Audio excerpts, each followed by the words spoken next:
ಮರಣದಿಂದ ಜೀವಕ್ಕೆ. ಪುರಾತನ ಕಾಲದಿಂದ ನಮ್ಮ ದೇಶವು ನಾಗರಿಕತೆಗೆ ಹೆಸರುವಾಸಿಯಾಗಿದೆ. ಹಿಂದೆ ನಮ್ಮ ಋಷಿಗಳು ಹಿರಿಯರು ಜ್ಞಾನದಲ್ಲಿಯೂ ತಿಳುವಳಿಕೆಯಲ್ಲಿಯೂ ಪ್ರಖ್ಯಾತಿ ಹೊಂದಿದವರಾಗಿದ್ದರು. ಅವರ ಒಂದು ಪ್ರಾರ್ಥನೆ ಹೀಗಿದೆ: ಅಸತೋಮ ಸದ್ಗಮಯ, ತಮಸೋಮ ಜ್ಯೋತಿರ್ಗಮಯ, ಮೃತ್ಯೋರ್ಮ ಅಮೃತಂಗಮಯ. ಇದು ಸಂಸ್ಕೃತ, ನಮ್ಮ ಪ್ರಾಚೀನ ಭಾಷೆ.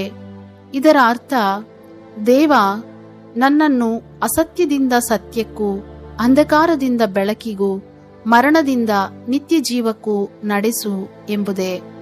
ಎಂಥ ಅರ್ಧಗರ್ಭಿತ ಪ್ರಾರ್ಥನೆ! ನಮ್ಮ ಜೀವಿತ ತಾತ್ಕಾಲಿಕವಾದದ್ದು.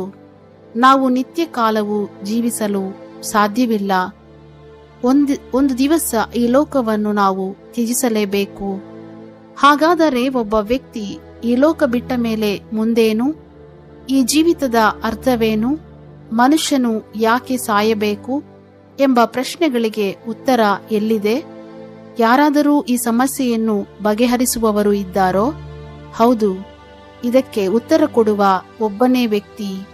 ನಾನೇ ಸತ್ಯ, ನಾನೇ ಬೆಳಕು, ನಾನೇ ನಿತ್ಯ ಜೀವ ಎಂದು ಹೇಳಿರುವ ಪ್ರಭುವಾದ ಯೇಸು ಕ್ರಿಸ್ತನೇ. ಯೇಸು ಕ್ರಿಸ್ತನಲ್ಲಿ ಮಾತ್ರ ಈ ಉತ್ತರವಿದೆ. ಏಕೆಂದರೆ ಯೇಸು ಸ್ವರ್ಗಲೋಕದಿಂದ ಇಳಿದು ಬಂದವನು. ಸ್ವರ್ಗ, ಭೂಲೋಕ, ಇಡೀ ವಿಶ್ವವನ್ನೇ ಸೃಷ್ಟಿಸಿದಾತನು.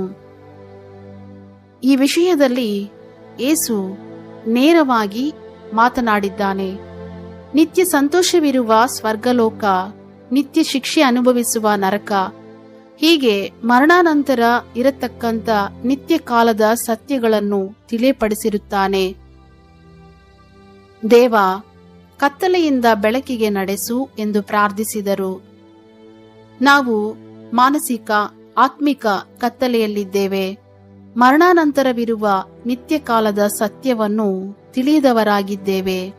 ನಿಜ ದೇವರ ವಿಷಯವಾಗಲಿ, ಆತನ ಗುಣಲಕ್ಷಣಗಳ ವಿಷಯವಾಗಲಿ ಅಥವಾ ಆತನ ಚಿತ್ತದ ವಿಷಯವಾಗಲಿ ಏನೂ ತಿಳಿಯದೆ ಕತ್ತಲಲ್ಲಿರುವವರಾಗಿದ್ದೇವೆ.